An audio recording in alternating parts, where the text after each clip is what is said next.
Today on the Matt Walsh Show, the CDC has given us permission to breathe fresh air again. Some of us, anyway. Many people have been waiting for this permission and are grateful that the CDC will allow them to show their faces in public again. I think it's a rather pitiful and embarrassing picture altogether, and we'll talk about it today. Also, 5 headlines, including the hackers who caused a gas shortage across the U.S. win a big ransom for their troubles. AOC calls in extra security because another member of Congress yelled at her, and Disney goes for gold in the woke Olympics with its new cartoon show featuring interracial gay dads.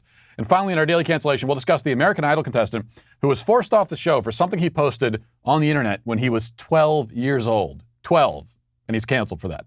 All of that and more today on the Matt Walsh Show.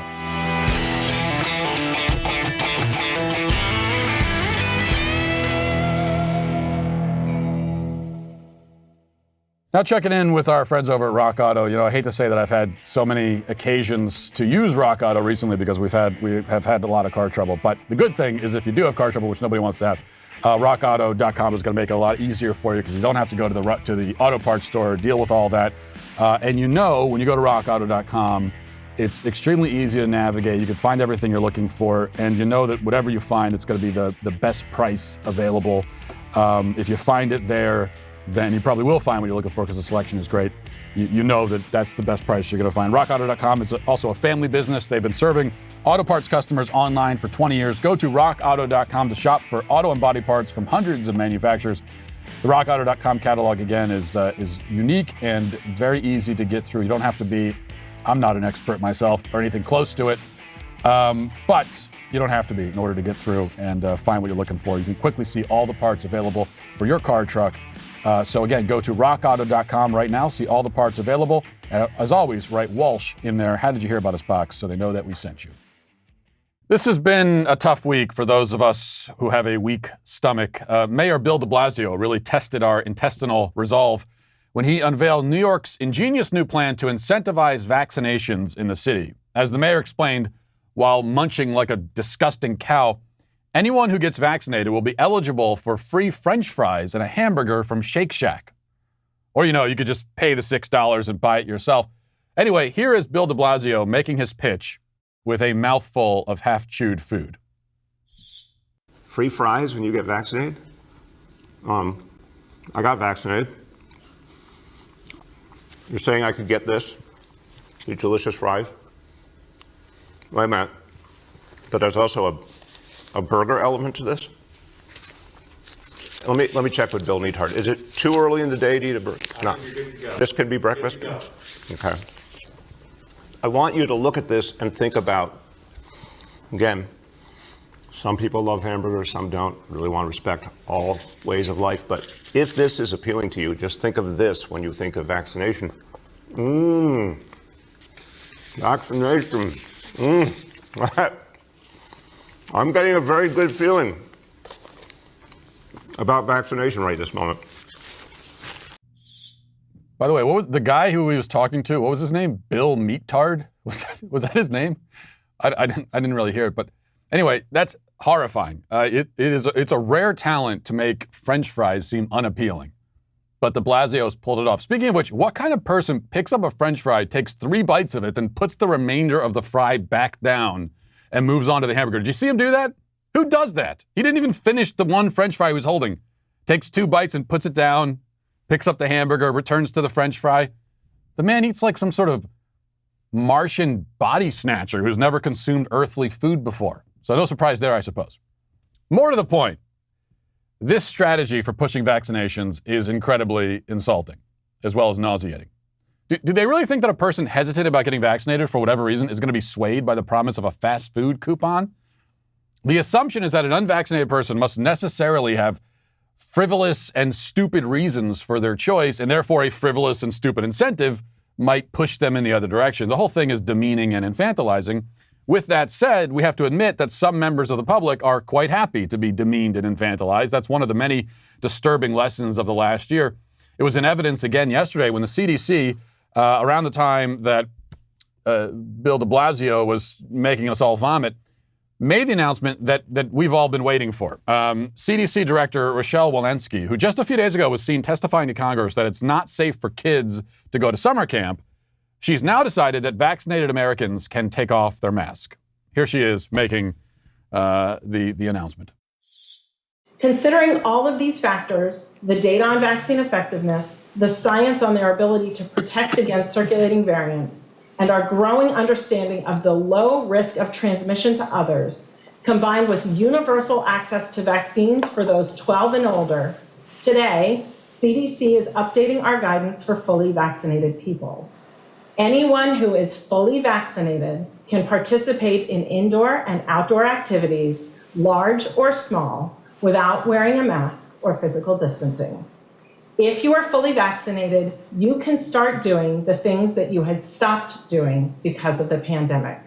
We have all longed for this moment when we can get back to some sense of normalcy. Based on the continuing downward trajectory of cases, the scientific data on the performance of our vaccines, and our understanding of how the virus spreads, that moment has come for those who are fully vaccinated. The moment has come. I said this is the announcement we've all been waiting for. I should clarify, some have been waiting for this announcement. I haven't been. I've already been going maskless everywhere that I can. I've been doing that from the very beginning. I didn't need the CDC's permission, and I don't care whether they give it or not.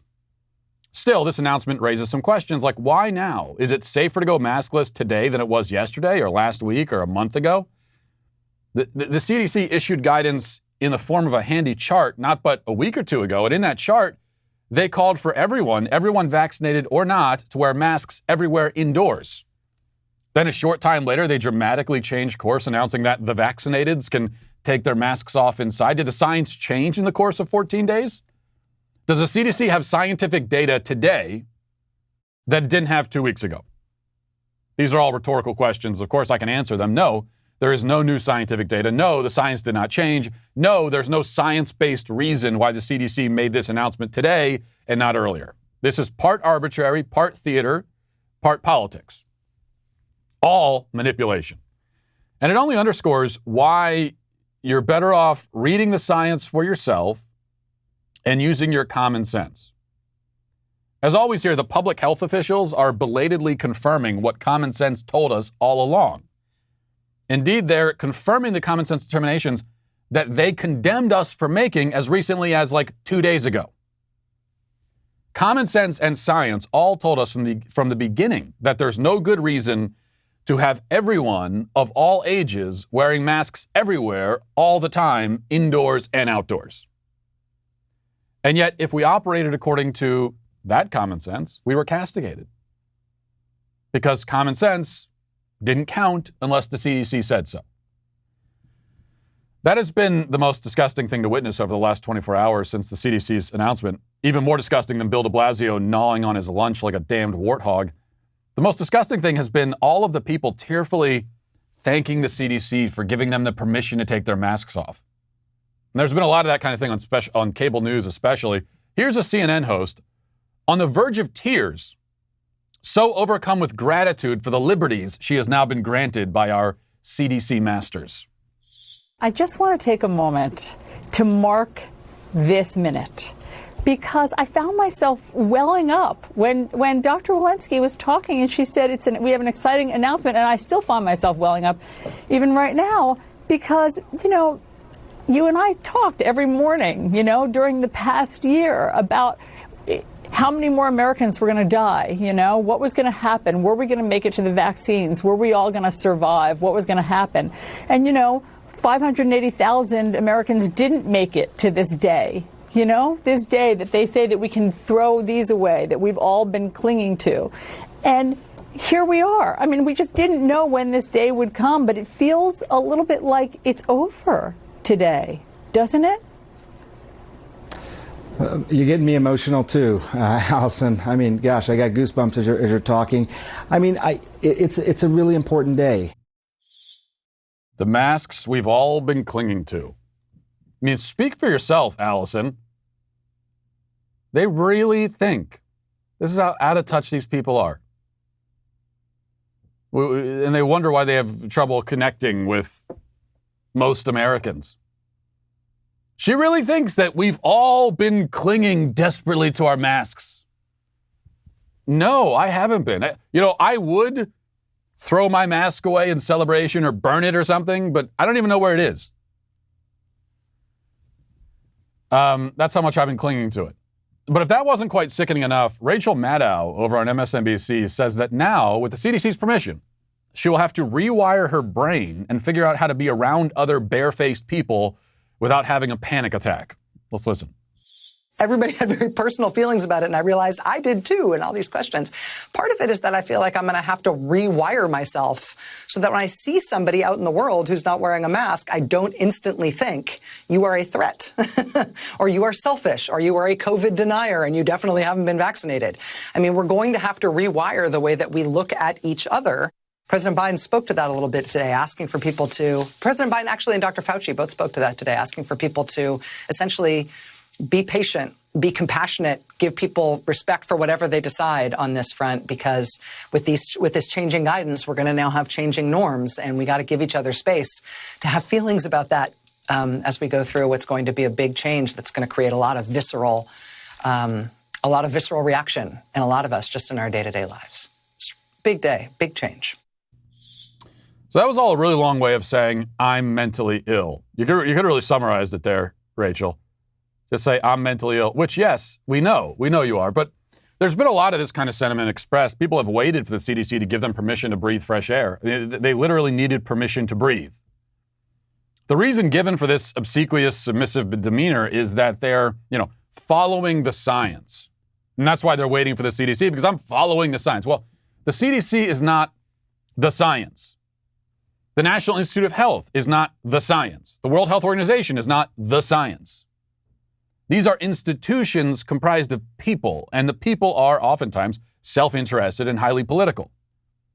Yes, they have sciencey sounding words in the names of the organizations, but that doesn't mean that they're themselves synonymous with science.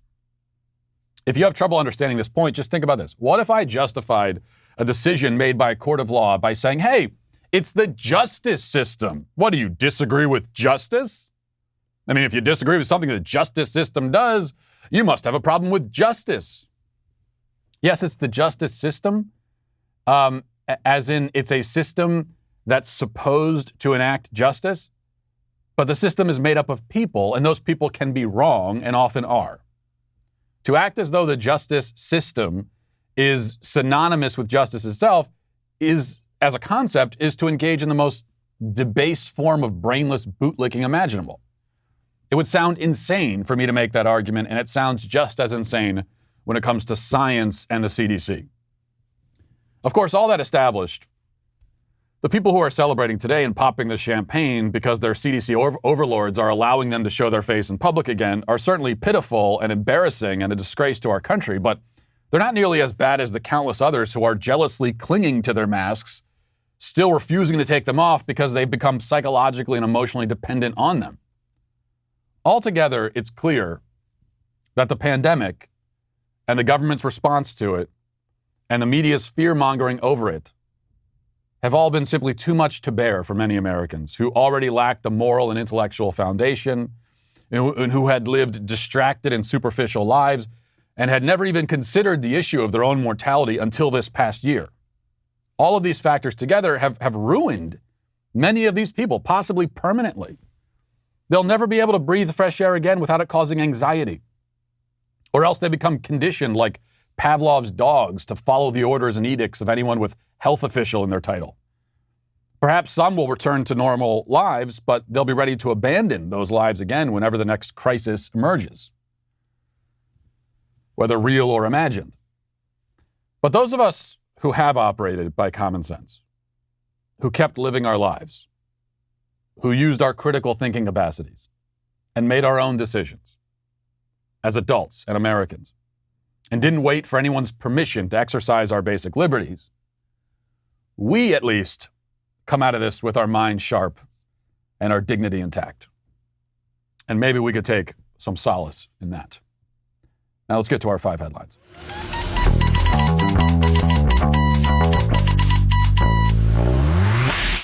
Now let's talk about beard supply. My beard, it's the one, I think it's my one good trait. I got nothing else going but this beard. But if you have a great beard, that's all you need. And people are always asking me, how do you get this great beard? Well, one thing, you got to take care of it, and that's why I use Beard Supply. And also, listen, this is your last chance. You can enter to win the Beard Supply Spring Giveaway. Manly men, they grow beards, they grill meat, they drink handcrafted booze. I think we can all agree on all three of those statements. And maybe there might be other things too that men do, but certainly those. And thanks to the manliest giveaway ever, some lucky guy will be doing those things for free. Enter to win a stash of goods from Beard Supply, Meat Church, Desert Door, Howler Brothers, and more. These are badass brands for the red-blooded American male. One lucky winner will be chosen this weekend, and this winner will receive a collection of beard oils and grooming essentials, tools for grilling and leather care, and a $200 gift card for an outdoor menswear shopping spree. You get all of that. You can up your man game with a stash of goods, but this is your last chance. So go to beardsupply.com/giveaway to enter. That's beardsupply.com/giveaway, and it ends in a matter of hours, so don't delay. beardsupply.com/giveaway, and good luck. All right, so Mediaite reports Alexandria Ocasio-Cortez, she has it pretty rough. She's had many near-death experiences where, in fact, she wasn't near-death at all, but at least in her mind, she's constantly under attack.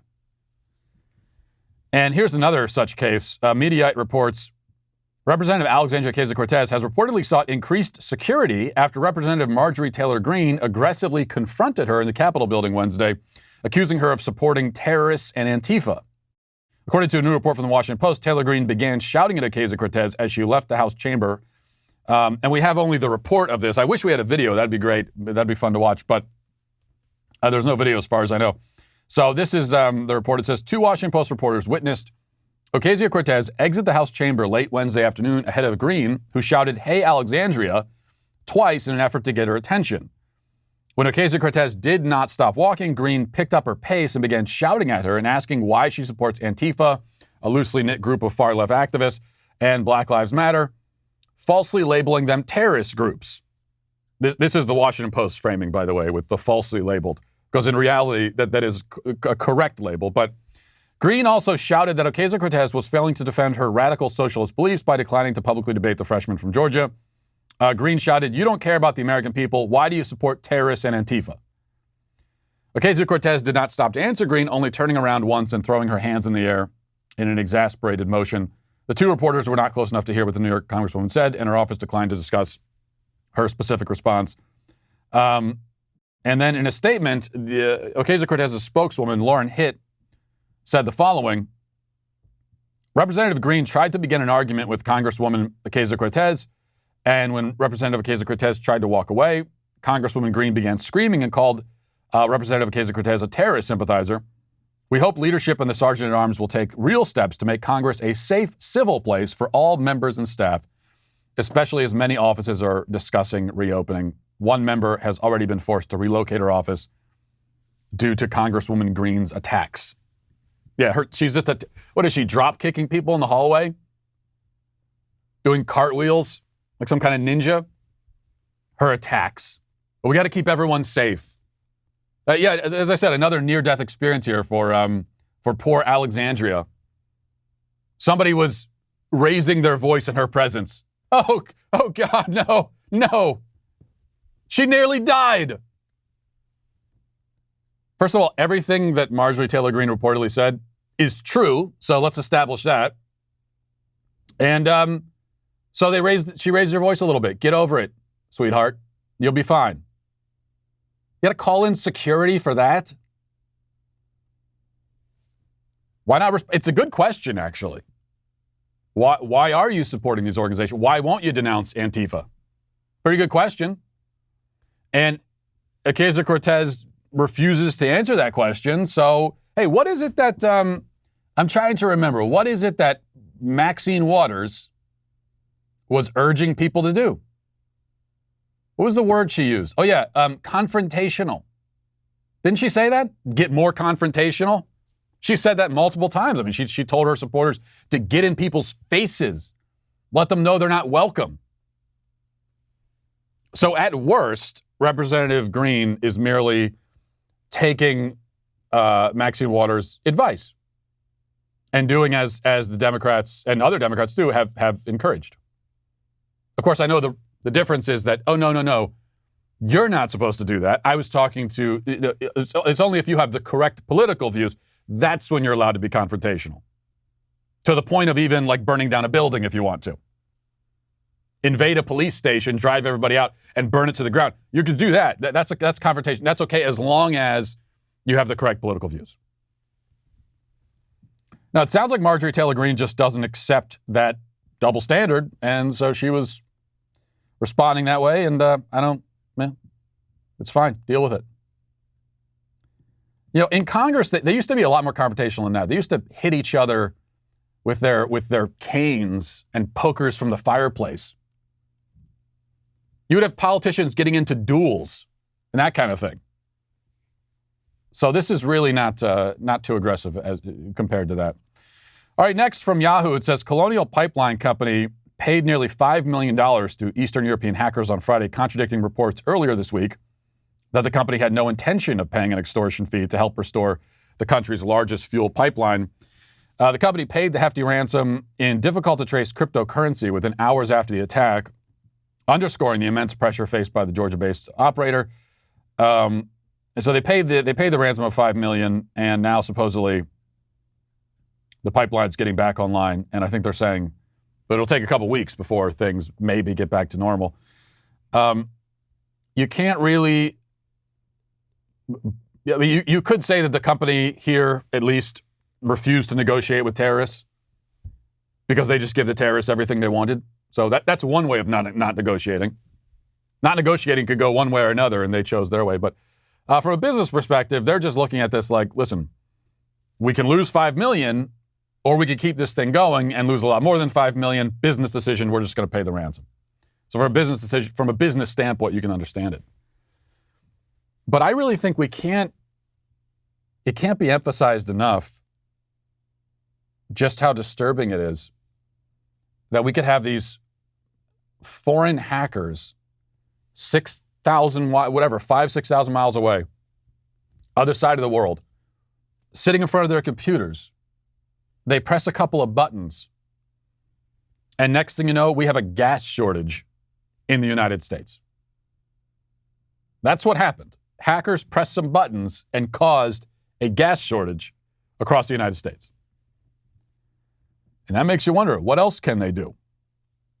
If they can do that pretty easily, then what else can they do? What happens when they attack the power grid? Where are we then? But, you know, as we discussed yesterday, the good news is that our intelligence agencies, they're not so much focused on that, but they are focused on promoting diversity and tolerance. So if the hackers ever come after the power grid and send us back into the Stone Age, that'll be unfortunate, but at least when our civilization is destroyed and we're in the Stone Age, we will be a diverse and tolerant Stone Age civilization. So at least we'll have that.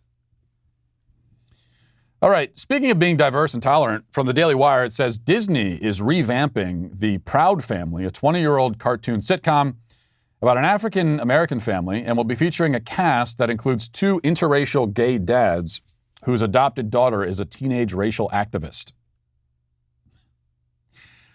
I told you, this is they're going for gold in the woke Olympics with this show. Actors Zachary Quinto and Billy Porter, both of whom are gay, will be playing Barry Leibowitz Jenkins and Randall Leibowitz Jenkins, respectively. The two are a couple and mixed-race adoptive parents to Maya Leibowitz Jenkins, a 14-year-old black activist voiced by Keke Palmer. The show will be titled The Proud Family, Louder and Prouder. And apparently this show aired back in 2005, or from 2001 to 2005. And I don't know if it had the gay element back then, but they're injecting that in now. We are rapidly approaching the point where there will be more gay parents on children's TV than exist in reality. We might actually already be there. I don't know. And the difference, because what you hear to justify a lot of this stuff is that for so long, all the parents that you saw on TV and all the couples were all heterosexual, and that's not representative of what's happening in the culture. And so this is just about representing the reality and you know, making other lifestyles visible and so on and so forth. That's the justification. That's the argument for it. But there's one, there are a number of significant differences.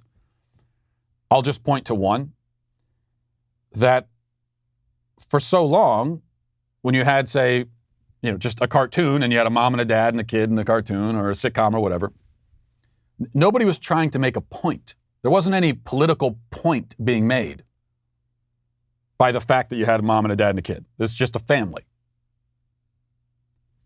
The heterosexual, the sexual nature of the parents' relationship it wasn't a subject. It didn't come up. It wasn't the point. But now with all of these shows, it is all about making the point. The storyline is secondary. Whatever humor they try to inject into it is secondary. Every plot is secondary. Because all of that is just providing a forum to make the ideological point that they want to make with this. And that is a pretty big difference. And that's also why all of these shows are terrible. Because it's not about the story. Once they as far as they're concerned, there is no story to tell. They've made a show with an interracial gay parents, and that's it. That's all they wanted to do. Every story that they tell within that context is secondary. All right, next, People.com has this, says Jeff Bezos is eyeing a new ride, a massive one-of-a-kind super yacht. The Amazon CEO, 57, reportedly plans to purchase a 417-foot-long yacht that spans several decks and boasts 3 enormous masts. It also has a support yacht with a helipad. The vessel, known only as Project 271, reportedly costs roughly $500 million. So Jeff Bezos is getting a $500 million yacht, and it has its own support yacht that comes with it. That's when you've really crossed the threshold into obscene wealth, which really he crossed that threshold a long time ago. Now, of course, this story came out a few days ago, and a lot of people, especially people on the left, were upset about this, and we're talking about how disgusting it is that Jeff Bezos has he's getting a $500 million yacht with a support yacht, and how dare he, and couldn't that money go to the poor? Couldn't that money go to better causes and so on? I think what often happens in these arguments, the left says, oh, this is immoral, it's gratuitous, it's obscene, it's greedy, it's all these things. And then you have the right, people on the right defending it by saying, yeah, but it's creating jobs. And think about all the people now who are hired to build the yacht and to maintain it. And so it's a job creating thing, and that's good. Now the thing is, I look at this argument, and to me, both sides are actually correct. And that doesn't happen very often. But I think both sides are right here. On one hand, yeah, it does create jobs, so it is good in that sense. There's going to be hundreds of people. If you're getting a $500 million yacht, there are hundreds and hundreds of people involved in making it, maintaining it, all that kind of stuff. And so I'm sure all of them and their families are quite grateful for Jeff Bezos' greed and his obscene wealth. But it is also true that it is obscene. And it is greedy. And there really is no moral justification for that.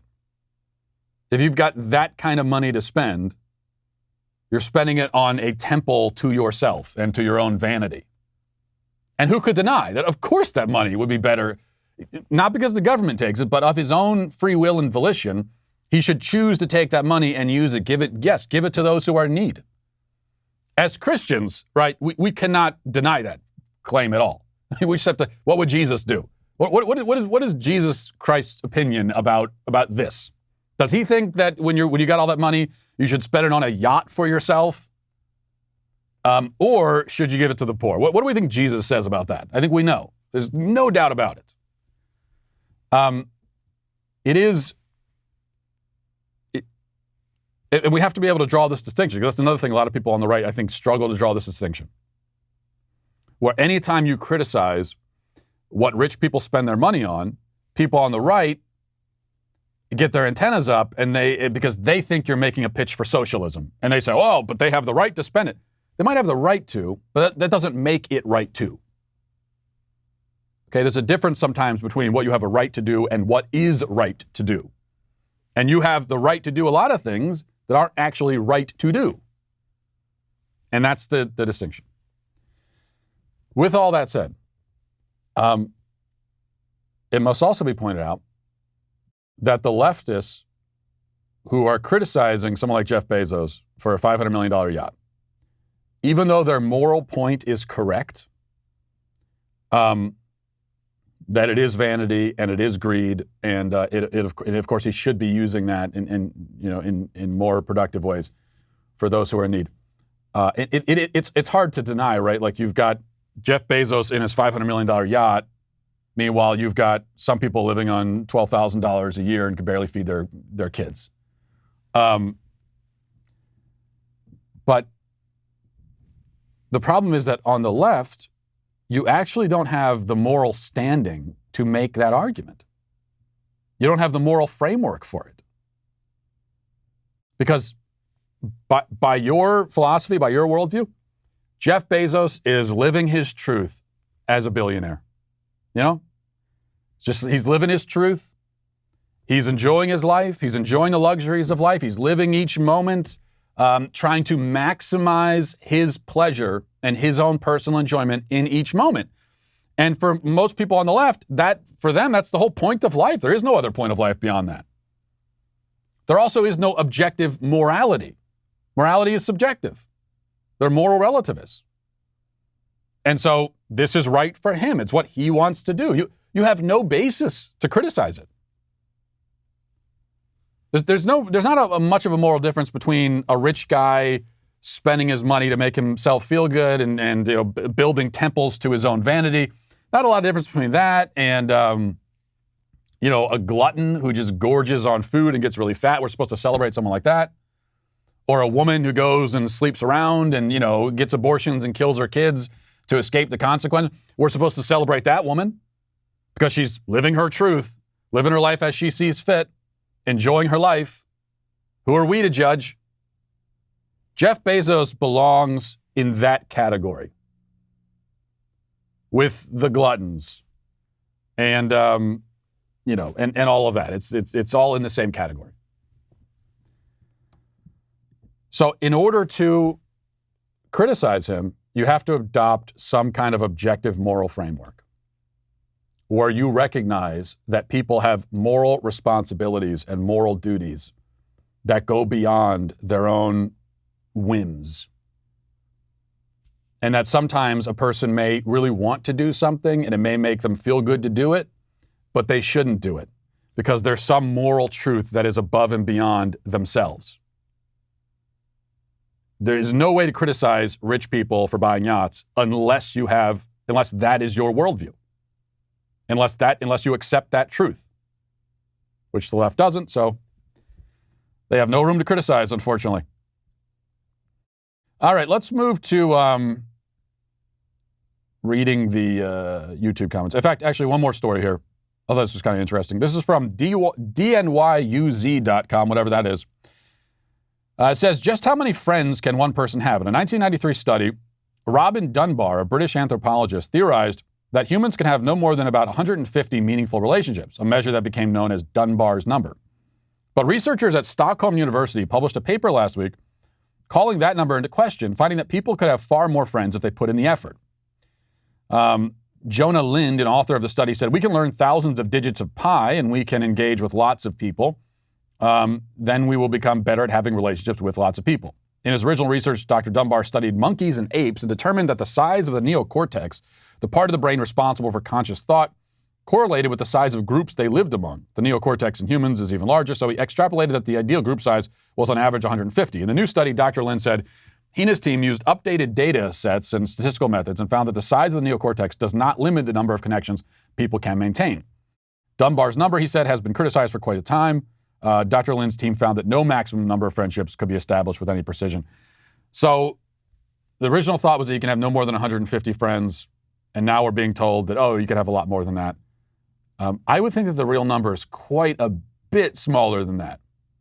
There is no way a human being can maintain 150 meaningful friendships. I can't even remember, and I guess I can only speak from my own experience, but I can't even remember the names of 150 people. I could say right now, I don't think I personally know the name of up to 150 people. If we're not counting like famous people in the public eye, but in my own personal life, are there 150 people that I personally know who I could name them all? I'm not even sure that I could. And yet you could have meaningful relationships and friendships with 150. No, what's the real? How many meaningful, lasting? Because I think in order to be a friendship, it has to be that meaningful and lasting. Relationships can you have outside of your own family? I'm going to put the number at, I don't know, 2, 3 maybe. Maybe a little bit more than that.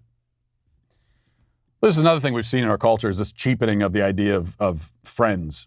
And I think even though this original idea of 150 friends came before the advent of social media, still the advent of social media has pushed this along because we talk about, your friends on Facebook and the people that you follow on Twitter or Instagram or whatever. And yeah, you could have thousands of people, but none of them are actually your friends. You don't have any actual connection, no intimate relationship with any of them. And so if you take a very shallow idea of friendship, then sure, the sky's the limit. But if friendship means something, I'm going to say, I'll put it at 2. You can have 2 friends. Pick your 2, and that's it. All right, let's move now to reading the YouTube comments. This is from username Ethanol. Says, imagine the scene. It's the middle of a war. It's raining bullets. The entire U.S. Army is crawled up in a corner crying about how the enemy is misgendering them. It's safe to say that we are completely doomed. Yeah, well, that assumes that when whatever superpower comes to invade us and conquer us, that we would actually fight back at all, which I'm not sure that would happen at this point. OJH says, I'm in the break room at work listening to coworkers talk about how they disagree with the new order that vaccinated people shouldn't wear masks. They're saying, what about flu season? And I'm afraid to not wear one. No joke. We knew this would happen, though. Yeah, we did. It's a lot of people there. You heard Rachel Maddow say it. She's actually right about that. That people's brains have been rewired in this way. That for a lot of people, it gives them anxiety now. Think about how deeply someone has to have been affected. That now to simply see another person's face causes them real anxiety and anger. That's what Rachel Maddow was saying. She is anxious and afraid and angry when she sees another person's bare face and she starts to make all these assumptions about them. She's admitting that, but she doesn't really see a problem with it. It's a huge problem. Christian says, Matt sounded so white reading Tory's tweets. The way he said, effed around and found out was hilarious. Well, I don't consider sounding white to be an insult. I mean, I am white, so whatever. I'm not sure exactly what you mean. I think I did sound intimidating. Gosh dang it, you big goofball. You're going to F around and find out, mister. You're telling me that's not intimidating? Come on. J.A. says, I hit the like button because I appreciate a man who takes charge and tells me what to do. Tomato Joe says, I wasn't going to like, but then Matt started yelling and I panicked. I may not like it, but it's effective. Yeah, you know what? I started doing this new strategy. Instead of begging people to hit like, demanding it. And I got to say, over the last 2 shows, you can go and check yourself on YouTube if you want. The like ratio is way up. It's like doubled. I think I've cracked the code. You don't ask people to hit like, you demand. Hit like. Like now. Do it. We'll see. We'll see if we can keep this going. Imagine someone coming in just at that moment with no context and how insane I would sound and look. But then again, even with the context, I sound and look insane. Just in general, I suppose. And finally, Chris Schwartz says, hey, Matt, I'm a youth football coach. I've honestly never seen a kid get a concussion. You would be surprised what kind of hits they can take. But in saying that, I would also take that as an extremely good coaching opportunity. I've always coached my kids. Head has got to stay up. In fact, a kid lowers his head on my team. He's running laps. I preach that head up all times, proper tackling, If I was coaching them kids, that smaller kid would definitely have been able to tackle him, and he would have the right form. Both of them had their heads up. If not, they both would have been running laps. The problem with youth football is the coaching. Yeah, we played the clip of the from some sort of youth football league, I think here locally, in Tennessee at least, of a tackling drill among really young kids, and the coach is filming it and laughing while the one kid who's way outmatched and doesn't have proper form gets blown up, helmet-to-helmet contact, smacks his head on the ground, brain injury written all over a hit like that. I looked it up after the show, and apparently this is from a year ago, and I don't know why the clip is making the rounds now, but it's from a year ago, and the coach did get fired after that. So I am always hesitant to say that people should lose their jobs, but something like that, yeah, you are amused by possible head trauma to very young children. Yeah, I would say you don't belong in coaching football. You really don't belong around kids at all, I would say. If there's one thing that authoritarians don't know, it's that they're being authoritarian. Perhaps. They see virtue while we see it for what it really is, a bunch of delusional elites determined to strip us of our freedoms. And unless we want to live under their identity-obsessed mob rule, it's important that we know how to stop them. That's why Ben Shapiro wrote his new book, The Authoritarian Moment. In it, he gives some background on how we got here and tips on how to fight back. So if you want to preserve your individual rights and protect the ones you love from mob rule, The Authoritarian Moment is now available for pre-order at Amazon, Barnes & Noble, or any other major bookseller. Also, if you're a fan of watching Candace drop some truth bombs, now's your chance to see her in action. Tickets to join Candace's live show, live studio audience. I've actually been asked about this many times. How do you get in to watch the show? Well, here it is. So you can stop bugging me, damn it. You can go. They're available only to All Access members and limited to her Monday tapings throughout the month of June. Plus, you'll get 20% off an All Access membership right now by using code ALLACCESS at checkout. Just head to dailywire.com/tickets to secure your spot. Hurry, though. Seating is limited and Candace's show is in high demand, so spots will go fast. Again, just head to dailywire.com/tickets to be a part of an experience so beautiful, it'll bring a tear to a leftist eye. All right, let's get now to our daily cancellation. So today we consider another case of somebody getting canceled after things they posted on the internet a long time ago resurface. As always, the term resurface is an intentionally but dishonestly passive way of phrasing it. It makes it sound like the thing was locked in a chest under the sea and happened to lodge itself loose and, bubble to the surface, sort of like in the movie The Mask, for any aficionados of 90s Jim Carrey films. In any case, the point is that this is not a passive or accidental process. Actual humans have to go looking for this stuff, and then they have to find it, and they have to spread it around, all for the express purpose of destroying the life of another human. And this time, the target was American Idol contestant Caleb Kennedy. Now, I must admit that I never heard of Caleb Kennedy before, and honestly, I didn't know that American Idol was still on the air. I thought it went off the air years ago, but apparently it is on the air, and Caleb Kennedy was on the air until now. The New York Post has a story, quote, American Idol top 5 finalist Caleb Kennedy has left the show after a video surfaced showing him next to someone wearing what appears to be a Ku Klux Klan hood. A representative for the show confirmed to the Post that Kennedy will no longer be moving forward in the competition. The singer, 16, posted a statement about his departure on Instagram on Wednesday. He said, quote, hey, y'all, this is going to be a bit of a surprise, but I'm no longer going to be on American Idol. There was a video that surfaced on the internet, and it displays actions that were not meant to be taken in that way. I was younger and did not think about the actions, but that's not an excuse. I want to say sorry to all my fans and everyone who I've let down.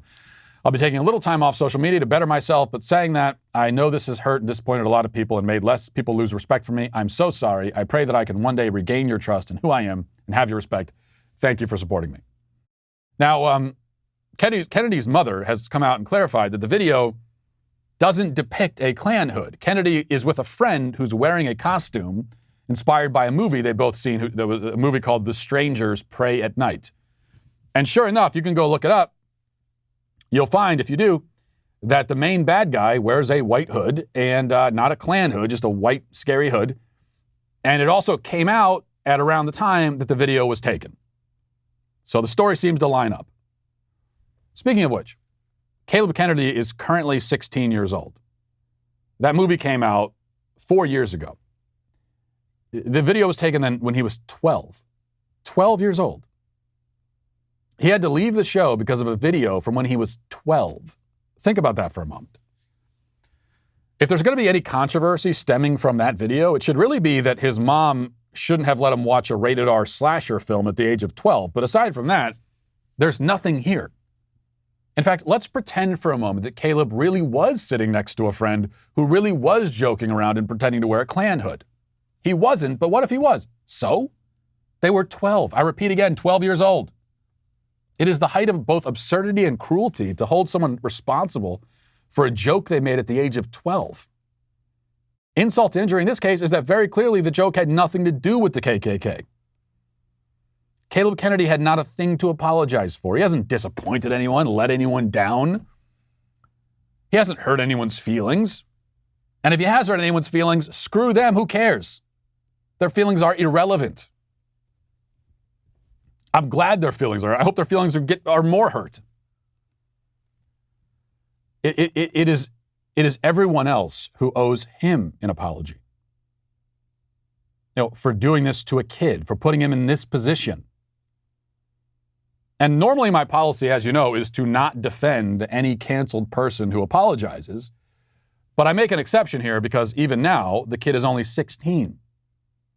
I can no more hold him responsible for mishandling a PR crisis at 16 than I can for a supposedly but not really offensive joke he made at 12. There are things that we should hold kids accountable for. Things like, for example, carjacking and murdering someone, as those two teen girls in D.C. did, though the court system in that case is just giving them a slap on the wrist. Yet a sane society would not hold kids accountable at all, in any serious or public way at least, for jokes they make or opinions they express. We, however, are not a sane society. Or maybe that's letting us off the hook. Because I oftentimes, as a kind of verbal shorthand, will call things crazy or insane. I feel like those are the most common words you hear on this show. But really, oftentimes the things that I'm calling crazy or insane are neither of those things in reality. Much of this is considered and intentional cruelty. For many in the cancel mob, they get a thrill out of tearing somebody down and watching them crash and burn, even a kid. There are many in this country who are failures in their own lives, and they're lonely and they're miserable, and they've achieved nothing of note. They have no talents, they have no skills, they have no ambitions. They have no plans for the future. They do nothing with their life. They sit around watching TV and on the internet. That's all they do, staring at screens. They live pointless, empty, despairing, awful lives of their own making. They feel powerless and forgotten and nearly non-existent because they're losers and the world doesn't pay attention to them and shouldn't pay attention to them because they have nothing interesting to say or anything valuable to offer. And so for these miserable, wretched nothings, the only way that they can feel an approximation of joy is to destroy someone else's joy. The only way they can feel power is to cut someone else down. A kid on American Idol, top 5, living his dream, achieving remarkable things at the age of 16, hasn't hurt anybody. And these people hate him for it. And were eager for any chance to cut him down to size. Nothing personal, really. When the cancel mob comes for you, it's not because of you, it's because of them. You're a blade of grass that poked its head a little too far above the rest, and these other withered little blades down in the dirt want to make themselves feel taller by bringing you down closer to them. That's what drives much of the cancel culture. Envy, misery, resentment. A tale as old as time. But there's also plenty of cowardice driving it too. Institutions have to bend to the whims of these losers. American Idol could have easily stuck by their guy, told the mob to get lost, and say, hey, listen, shut up. He was a kid. Just stop. But that would require some tiny semblance of moral courage. And that's too much to ask for. And completing the picture, there's also ideology and politics feeding into it. Caleb Kennedy is a white male. Anytime a white male can be painted as a racist, it's considered a win by the left. Whether the white male actually is racist is, of course, irrelevant. So all of these factors converge, and together they create the unholy concoction that we know as cancel culture. And for that reason, perhaps somewhat ironically, all of those involved in this are certainly canceled. And we will leave it there for the day and the week. I hope you have a great weekend. I'll talk to you on Monday. Godspeed.